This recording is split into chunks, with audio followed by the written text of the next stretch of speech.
తెలంగాణ చరిత్ర ఉద్యమం తెలియని అజ్ఞాని ఉద్యమాన్ని అవమానించే అవివేకి రేవంత్ రెడ్డి ముఖ్యమంత్రిగా ఉండటం మన దురదృష్టం అంటూ ఎమ్మెల్సీ దేశపతి శ్రీనివాస్ తెలిపారు. అవమానపరుస్తున్న ద్రోహ పాలన నడుస్తున్నది. ఇవాళ తెలంగాణ అస్తిత్వాన్ని అవమానపరుస్తున్నటువంటి ద్రోహ పాలన నడుస్తున్నది.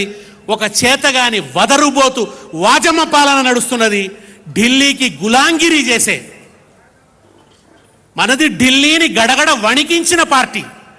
కేసీఆర్ నిరాహార దీక్ష చేస్తే తెలంగాణ మొత్తం అగ్నిగుండమైతే, యూనివర్సిటీలు యుద్ధ మైదానాలైతే, ఎక్కడికక్కడ ప్రతి మనిషి ఒక విద్యుత్ తరంగమై ఎగిసి పడితే, ర్యాలీలతో తెలంగాణ నేలంతా హోరెత్తిపోతే, చివరికి బిడ్డలు తమ శరీరాలు కాల్చుకొని జై తెలంగాణ అని నినాదాలు చేస్తుంటే, వాళ్ళు ఒక అగ్ని సూర్యుళ్ళై ఉదయిస్తుంటే, తెలంగాణ బొబ్బకు తెలంగాణ దెబ్బకు ఢిల్లీ పీఠం గజ గజ గజ గజ గజ గజ వణికింది.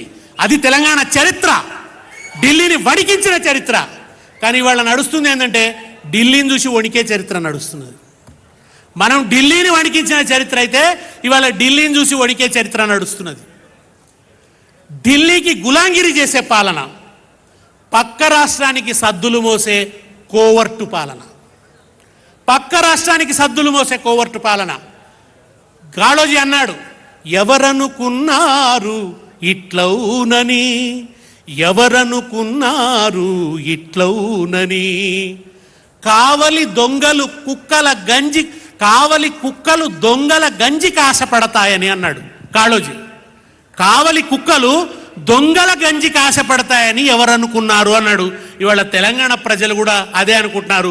రేవంత్ రెడ్డి అనే కావలి కుక్క పక్క రాష్ట్రపు దొంగల గంజి కాశపడుతున్నాడు,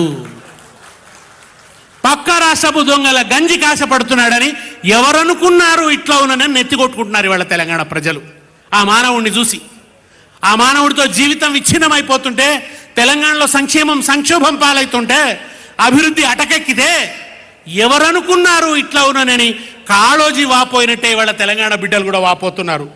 ఈ విధ్వంస, ఈ వికార, ఈ వికృత పాలనను అంతం చేయడానికి ఇవాళ వర్ధన్నపేట ఒక యుద్ధ భేరీని మోగిస్తున్నది. ఇక్కడ